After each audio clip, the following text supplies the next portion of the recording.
Bismillahirrahmanirrahim. Assalamualaikum warahmatullahi wabarakatuh. Kita ketemu di pertemuan kedua, masih di pengantar tentang AI, Artificial Intelligence.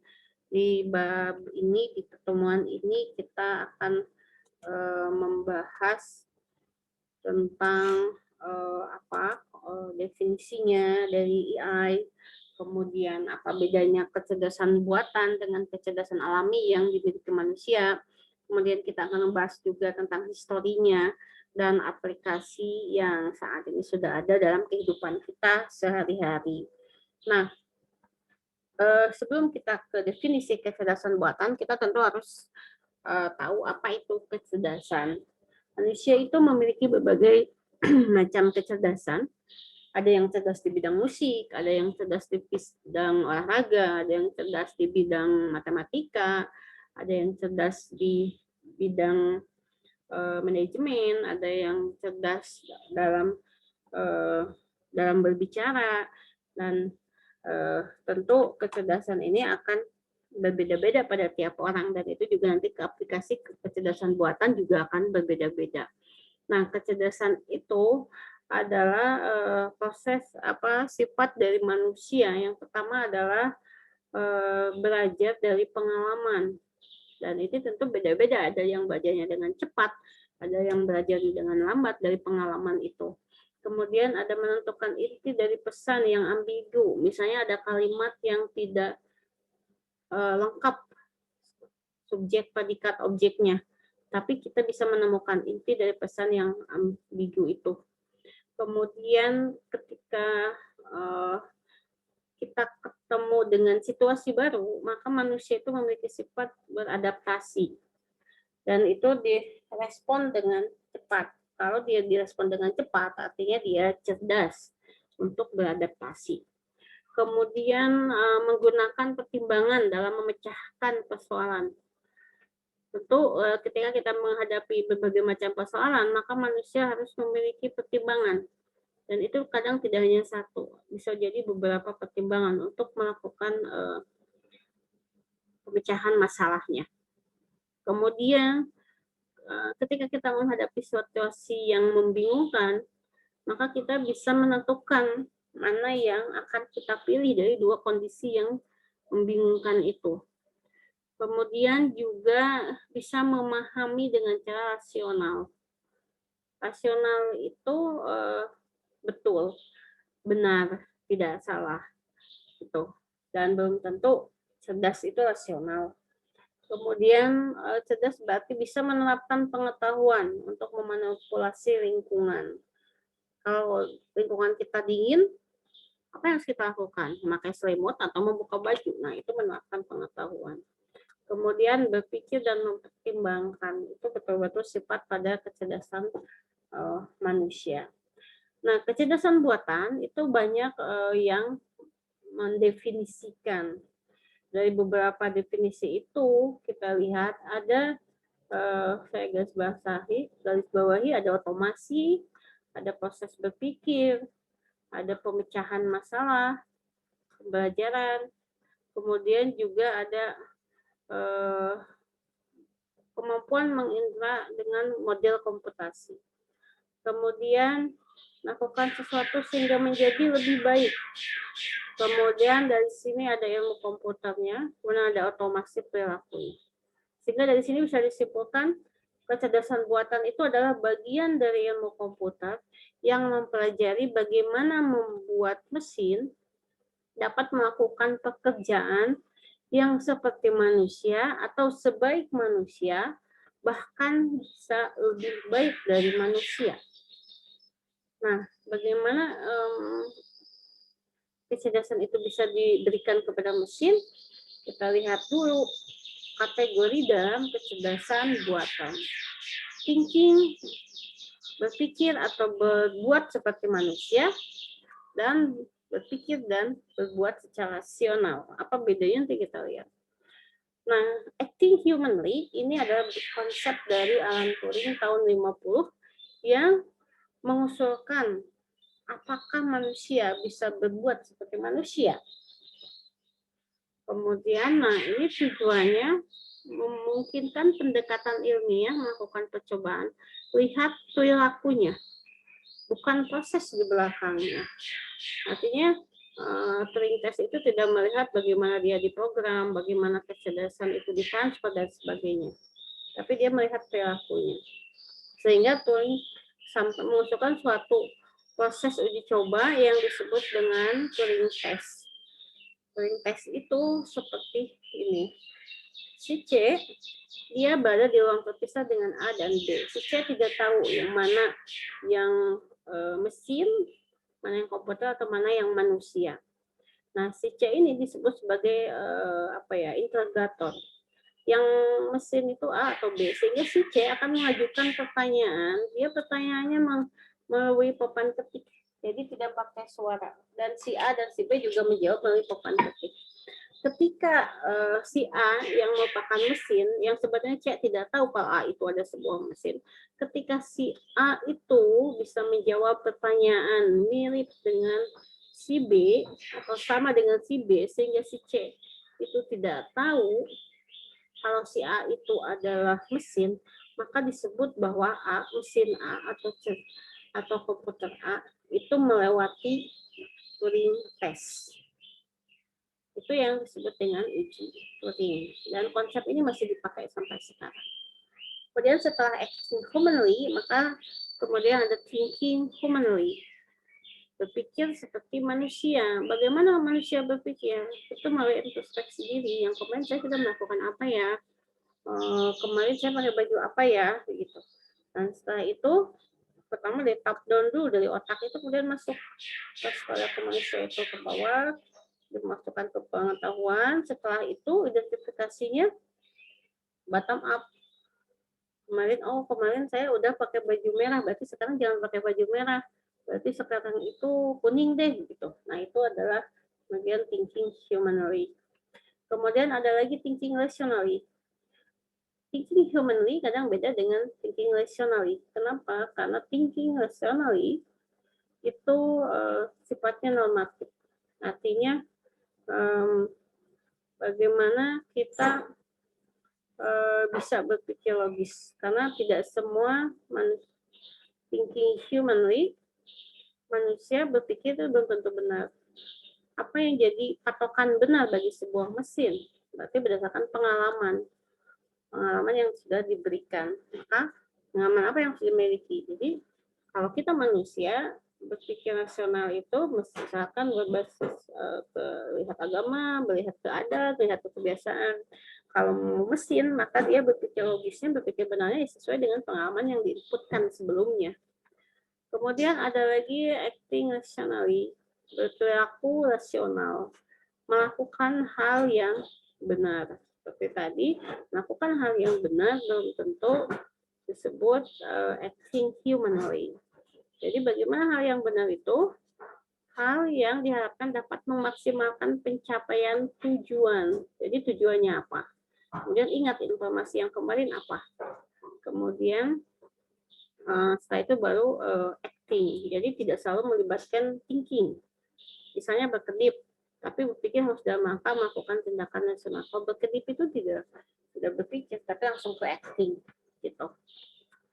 Nah, ini sistem yang penting dalam AI, sistem yang menggunakan kecerdasan buatan adalah basis pengetahuan. Di sini ada dasar-dasar antara teori, fakta, pengalaman, ilmu, pengetahuan. Itu dimasukkan, diinputkan semua masuk sini. Setelah itu berdasarkan basis pengetahuan maka ada mesin inferensi yang nanti dia akan mengintegrasi yang tadi ada fakta, ada ilmu, ada pengetahuan, ada pengalaman, ada teori di sini. Mesin ini akan melakukan inferensi sehingga dari sini dia bisa membuat solusi dari masalah yang diberikan. Itu adalah bagian dari sistem AI. Ada basis pengetahuan dan ada mesin inferensi. Pada kecerdasan buatan itu memiliki kelebihan bersifat permanen. Misalnya, kalau kita komputer sudah dikasih tahu bahwa misalnya perkalian 2 kali 5 itu 10, maka dia akan bersifat permanen. Beda dengan kecerdasan alami. Setelah dikasih tahu bahwa 2 kali 5 itu 10, kadang dia cepat mengalami perubahan. Jadi salah satunya ada misalnya, lupa, atau ingatannya sudah berubah. Gitu. Nah, itu adalah mengalami perubahan. Kemudian lebih mudah diduplikasi.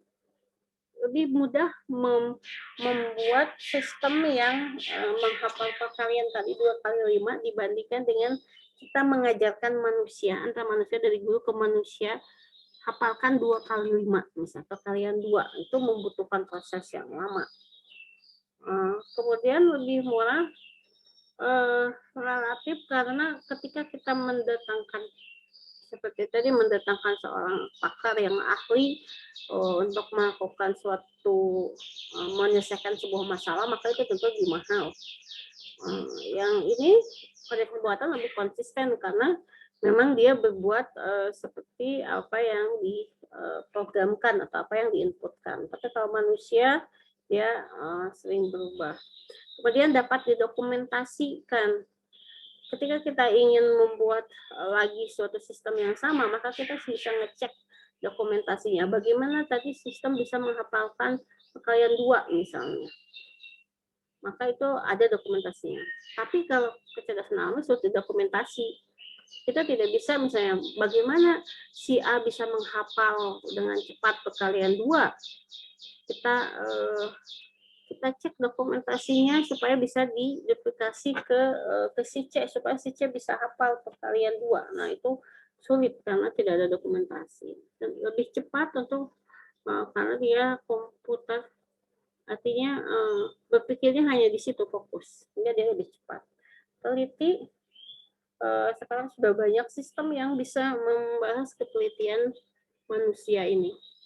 Penelitian kecerdasan buatan, misalnya bisa membedakan warna pink yang degradasi, warna pink dari yang muda sampai tua dengan teliti. Kalau manusia mungkin hanya beberapa level degradasi warnanya. Tapi tentu saja kecerdasan alami juga memiliki kelebihan. Pertama, kreatif. Pada kecerdasan buatan, kalau kita harus mau menambah pengetahuan, maka harus dibuat dulu sistem yang dibangun dulu apa, tambahkan dulu input-inputnya, tambahkan pengetahuan-pengetahuannya. Kalau manusia ketika menghadapi situasi yang baru, maka dia akan cepat kemampuan untuk menambah pengetahuan, karena manusia memiliki kemampuan adaptasi yang bagus. Kemudian pada kecerdasan alami memungkinkan manusia itu menggunakan pengalaman atau pembelajaran secara langsung. Jadi ketika dihadapkan pada suatu masalah, dia akan langsung berpikir, apa nih yang harus saya lakukan? Apa yang harus saya kerjakan? Apa yang harus saya katakan? Sedangkan pada kecerdasan buatan, kalau tidak ada input tentang masalah itu, sama masalah yang baru, maka dia tidak bisa bereaksi. Tentu pemikiran manusia itu dapat dilakukan secara luas. Sedangkan kecerdasan buatan sangat terbatas karena kecerdasan buatan itu kan buatan manusia. Sedangkan sebetulnya ilmu yang diberikan Allah itu sangat luas sekali. Bahkan ilmunya yang dikuasai manusia itu katanya hanya 1 titik dari selautan samudra. Jadi sangat sedikit, sangat-sangat terbatas. Nah, kita masuk ke ini historinya. Yang pertama, yang mungkin banyak yang orang Muslim terutama lupakan, bahwa sebetulnya AI itu pertama dimulai dari ilmuwan Muslim yang namanya Al-Jazari. Jadi waktu itu dia menciptakan sebuah robot, banyak sekali robot konsep rancangannya. Ada mekanika pompa air, ada jam gajah, jam lilin, mesin cuci tangan otomatis, bahkan kalau saat ini kan mulai booming lagi mesin cuci tangan otomatis. Kemudian boneka robot yang bisa membuat satu robot yang bisa menjalankan 4 fungsi musisi. Jadi memainkan 4 alat musik. Nah, ini yang pertamanya adalah di Al-Jazari. Kemudian ada boneka penuang teh dari Jepang tahun 1796. Di Jepang itu sudah ada. Dan ini lihat bedanya 500 tahun. Jadi sebenarnya ilmuwan Muslim itu sangat luar biasa. Kemudian ada komputer elektronik pertama, kemudian tahun 56, ini pada Morton Thomson keluar kata artificial intelligence. Kemudian setelah itu ada sistem pakar tahun 70. Kemudian yang ini perangkat berbasis AI sudah mulai dikomersilkan. Kemudian ini 2011 servis robot untuk restoran masih dibuat. Kita lihat aja lebih lengkapnya. Di sini pada tahun 50 yang tadi Alan Turing yang mengajukan usul Turing test. Kemudian kata AI pertama pada tahun 55. Kemudian ini robot pertama Univet yang berbicara pada yang melakukan pembicaraan pertama pada manusia itu tahun 64 Eliza. Kemudian dari sini AI Winter itu jadi tidak terlalu banyak kembangannya. Dan ini adalah tahun 97 ada yang namanya Deep Blue. Jadi ini permainan catur yang bisa mengalahkan juara dunia. Komputer yang bisa mengalahkan juara dunia dalam permainan catur. Kemudian ini Aibo, ada anjing robot pertama yang dikembangkan oleh Sony. Kemudian juga tahun 2002 ini robot vakum pertama, robot vakum cleaner. Kalau sekarang sudah terjual secara komersil banyak ya. Kemudian ini ada Watson dari IBM. Ini dia Watson itu sampai sekarang bisa membuat salah satunya adalah musik dalam bidang dengan menggunakan AI. Kemudian ini Eugene chatbot yang melewati Turing test dengan waktu itu ada quiz yang memenangkan quiz sampai mengalahkan manusia. Kemudian ada juga Alexa. Sekarang Alexa digunakan secara luas dalam bidang smart home. Kemudian chatbotnya Microsoft namanya Tai. Kemudian ini AlphaGo untuk game player di Google. Nah, ini disiplin yang menunjang AI. Yang pertama, sistem pakar. Ini tentu sistem pakar itu akan menunjang AI ketika diharapkan dengan menggunakan pengetahuan, fakta, teori yang diberikan, maka sistem pakar ini bisa menyelesaikan suatu masalah tanpa mendatangkan pakar atau ahli di bidangnya. Jadi orang awam bisa melakukan itu. Computer vision ini bagaimana kita mengubah image atau gambar atau video, kemudian mengolahnya menjadi sehingga menghasilkan sebuah keputusan. Kemudian natural language processing, pemrosesan bahasa alami seperti text processing dari bahasa alami, dari kata-kata sampai ke teks. Kemudian ada robotika yang tadi yang dimulai oleh Al-Jazari pada abad 11. Kemudian game player. Game player ini kan logikanya adalah bagaimana pemain menghadapi situasi baru yang tidak diprediksi oleh pemain sehingga komputer bisa mengalahkan manusia. Kemudian computer science karena memang cabang ilmu komputer wajib dipahami. Kemudian psikologi dan filosofi karena dia meniru kecerdasan manusia sehingga ya ilmu filsafat dan psikologinya memang harus dikuasai. Tentu matematik dalam hal pemrograman. Sehingga nanti kita dapatkan artificial intelligence-nya. Contoh beberapa aplikasi AI sebetulnya sangat banyak sekali aplikasi AI yang sudah ada. Ini yang saya garis bawahi ada pertama dari virtual assistant. Ini Alexa, Siri untuk iPhone, kalau di Google juga ada chatbotnya, ada virtual assistant-nya yang akan mendampingi user untuk melakukan pekerjaannya. Misalnya untuk di Gmail itu kita punya di AI itu kita punya spam detector. Sehingga ketika ada email yang kira-kira ini spam, maka dia akan dimasukkan ke folder spam. Mungkin karena ini bersifat unik sehingga di satu sisi dia di satu orang mungkin dia spam, tapi di orang lain itu bukan spam. Kemudian yang reply email, yang otomasi reply email, di sini ketika biasanya dalam bahasa Inggris ketika kita dapat email dalam bahasa Inggris, biasanya ada menu yang bisa kita klik supaya langsung bisa reply. Misalnya ada kata thanks for your information, atau let's say thank you, atau thanks for your info, atau I will attend, saya akan hadir, dan sebagainya. Itu ada di Gmail. Kemudian di Translate, sekarang kita Google Translate sudah bukan dari mengetik secara manual lagi, tapi dari suara, dari voice.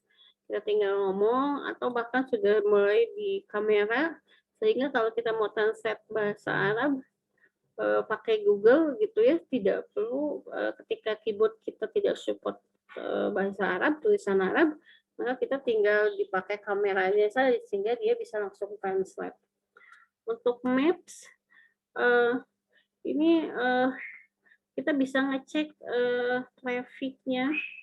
Misalnya perjalanan dari A ke B, mana yang jalan paling cepat, atau berdasarkan pengalaman yang kita pakai, si Google Maps itu akan tahu bahwa kita setiap jam 7 misalnya ada melakukan setiap Senin sampai Jumat melakukan perjalanan dari rumah ke kantor, sehingga dia akan mengecek bahwa perjalanan Anda apakah lancar, apakah ada kemacetan, dan sebagainya. Ini berdasarkan pengalaman sebelumnya. Nah, sehingga di sini kita sebetulnya menggunakan AI. Kemudian ada smart farming. Kadang pada pertanian tidak lagi dalam benak kita yang namanya pertanian itu adalah pekerjaan keras, pekerjaan yang kotor, pekerjaan yang membutuhkan tenaga, panas gitu ya. Tapi ketika kita gunakan teknologi AI pada smart farming, maka si sistem akan membantu petani untuk memutuskan kapan mulai menanam, karena dia diintegrasikan dengan cuaca, dengan iklim. Misalnya musim hujan mulai bulan apa, artinya menanam harus mulai bulan ini. Bulan ini harusnya tanam apa?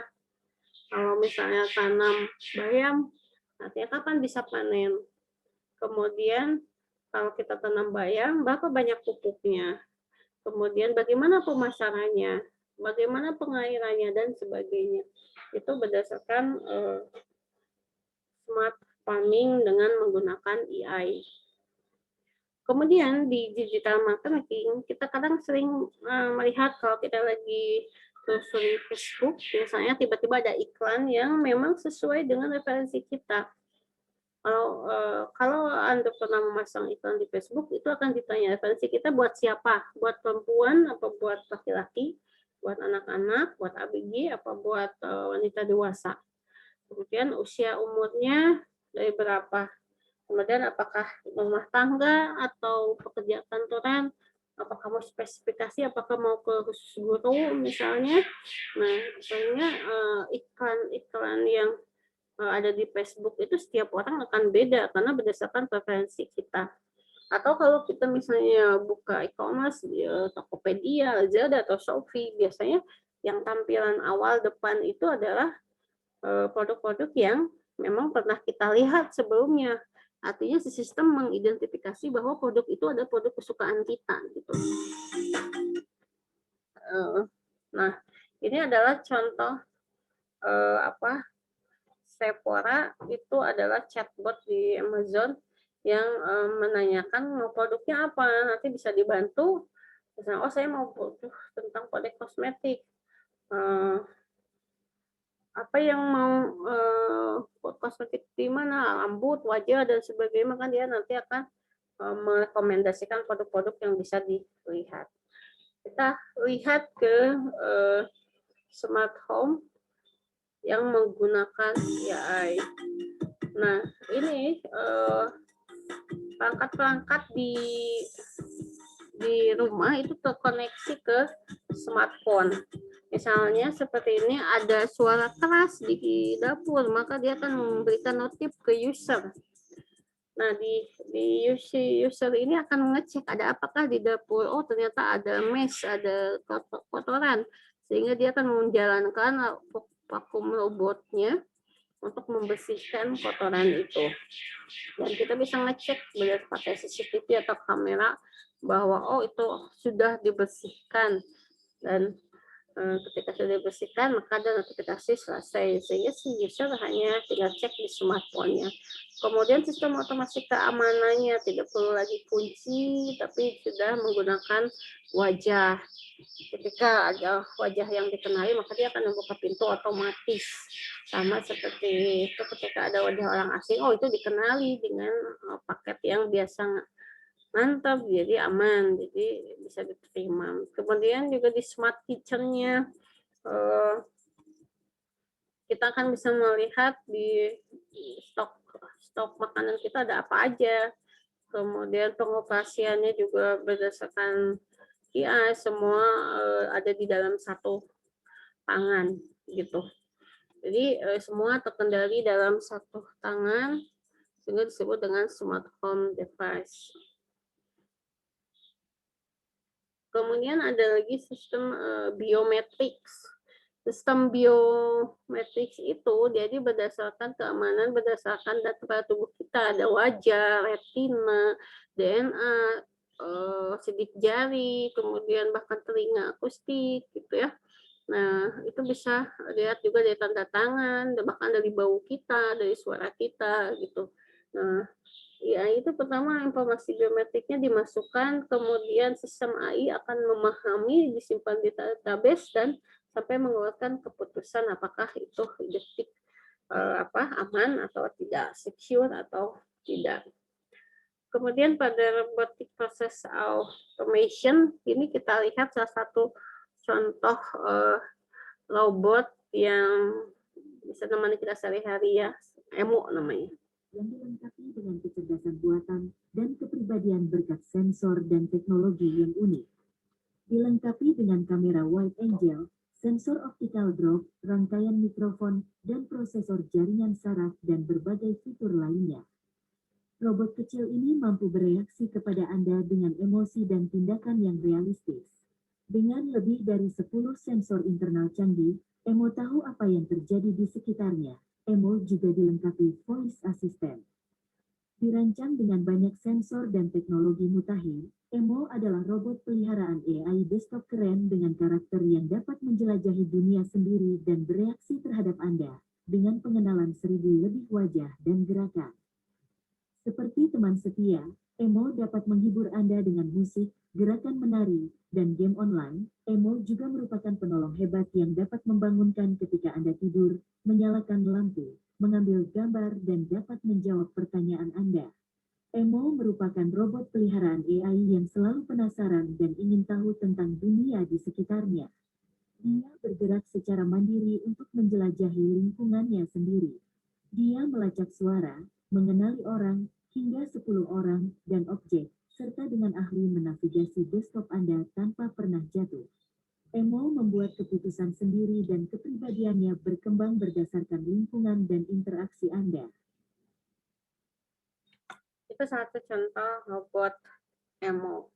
Nah, kita lihat lagi contoh aplikasi AI dalam autonomous vehicle, supir mobil yang tanpa supir. Jadi bisa dikendalikan melalui smartphone. Kalau ini seperti taksi, kita bisa pesan. Kemudian si AI akan mengecek apakah itu betul penumpang yang sudah memesannya. Kemudian dia akan mencari jalan sesuai tujuan, akan mencari jalan tercepat sesuai tujuan awal. Dia juga bisa mengecek kalau ada halangan, ada mobil atau ada pejalan kaki yang menghalangi atau melewati, maka dia akan berhenti secara otomatis, sehingga si penumpang akan santai aja, tiba-tiba dia sudah sampai ke tempat tujuannya. Dan tentu ini banyak dipasangi sensor dalam gerakan, sensor gerak, sensor tubuh, sensor gerakan manusia. Kalau ada ada penghalang maka dia akan berhenti dan sebagainya. Kemudian juga ada lagi contoh AI di sektor manufaktur. Jadi sebetulnya kalau manufaktur dan pabrik itu sebetulnya yang namanya AI itu sudah ada sejak dulu, karena yang namanya manufaktur itu kan memang identik dengan mesin gitu ya, sedangkan mesin itu pasti namanya buatan manusia.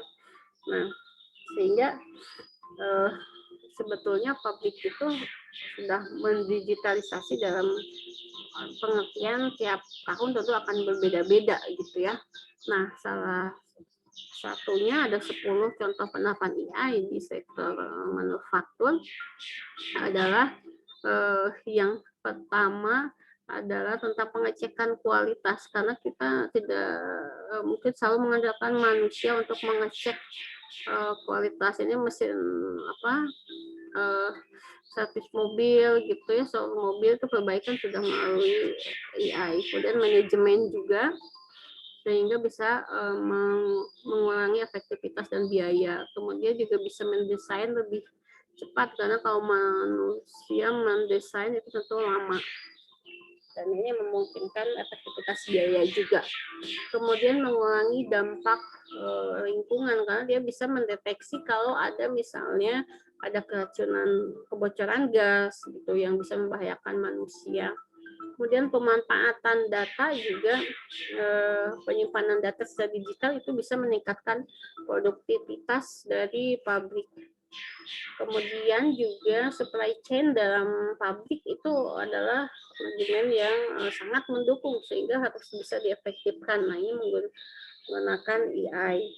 Kemudian pengurangan limbah, karena bisa mendeteksi misalnya ini ada limbah, ada konten limbah, apa yang harus dilakukan. Nah, itu AI bergerak di situ. Kemudian integrasi yang mengefektifkan komunikasi antar cabang atau komunikasi dari produsen ke konsumen juga, sehingga bisa juga meningkatkan pelayanan customer service-nya, sehingga kepuasan pelanggan itu bisa ditingkatkan. Kemudian yang terakhir salah satunya adalah bagaimana dukungan pasca produksi, sehingga ketika sudah produksi maka tidak perlu dicek ke lapangan apa ada kesalahan atau tidak, tapi sudah melalui sistem AI yang terintegrasi. Nah, yang terakhir kita akan membahas tentang etik dalam keakuan robot. Nah, sebelum perancangan robot itu yang harus diketahui, kita ingin sistem cerdas kita itu seperti apa sih gitu. Dan apakah kita yakin bahwa sistem cerdas kita itu bisa melakukan hal seperti itu? Maka sebelum pembuatan, sebelum implementasi, maka yang namanya perancangan itu memang harus dirancang apakah bagaimana sistem itu bisa dibuat dan bagaimana kita memastikan bahwa sistem itu bekerja sesuai keinginan kita. Nah, sehingga proses pengujiannya sudah diselesaikan di awalnya.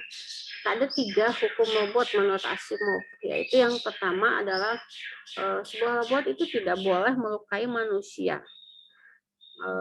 Dan kalaupun nggak ada tindakan apapun, robot harus membiarkan manusia merusaknya. Jadi ketika misalnya robot ingin men-shutdown robotnya, maka tidak boleh robot itu melawan gitu ya.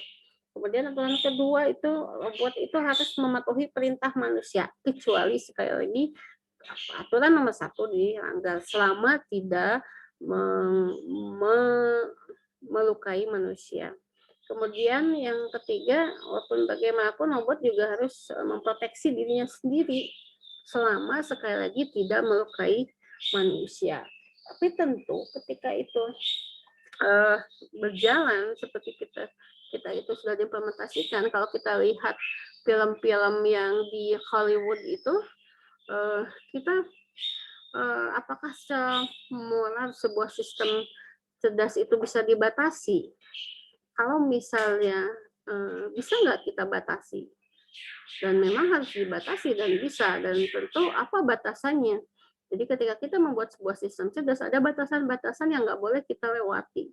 Nah, sebagai seorang muslim tentu batasannya adalah Quran dan hadis. Misalnya kalau saya mau membuat sistem yang bisa yang bisa menghabiskan manusia dalam satu kota dalam 5 menit misalnya. Ya itu nggak bisa itu. Kemudian bagaimana sistem yang cerdas itu misalnya membuat apakah kita bisa buat sistem cerdas untuk melakukan kecurangan misalnya, itu nggak bisa karena kita dibatasi. Nah disinilah pembatasannya kalau dalam UIN itu adalah wahyu memandu ilmu, dibatasi oleh wahyu. Bagaimana wahyu bisa membatasi kita untuk membuat sebuah sistem cerdas yang tidak terlalu melebihi ke batasan-batasan itu. Kemudian, apakah sistem cerdas itu memiliki keinginan bebas?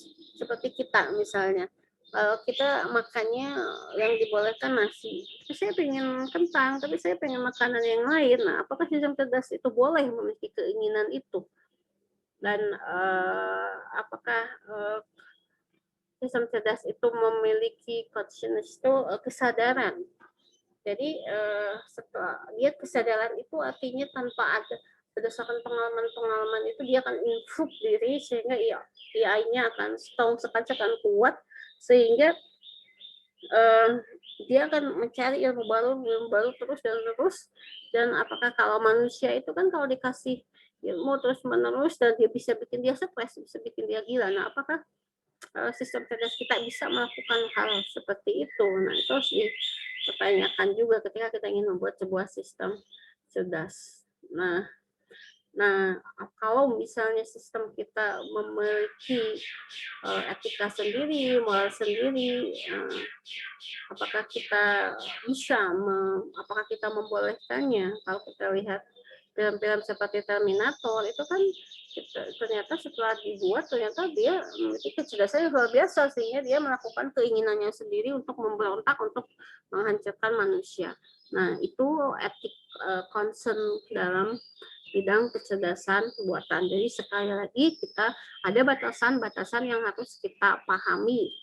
Batasan kita adalah wahyu memandu ilmu. Jadi ilmu yang kita buat harus dibatasi oleh wahyu atau Al-Quran dan hadis. Baiklah untuk hari ini materinya seperti itu, tolong dipahami, tolong dimengerti. Kalau ada yang pertanyaan silakan sampaikan di grup atau komen di LMS-nya. Ini saya akan upload di YouTube dan diberi linknya. Terima kasih. Itu saja. Wassalamualaikum warahmatullahi wabarakatuh.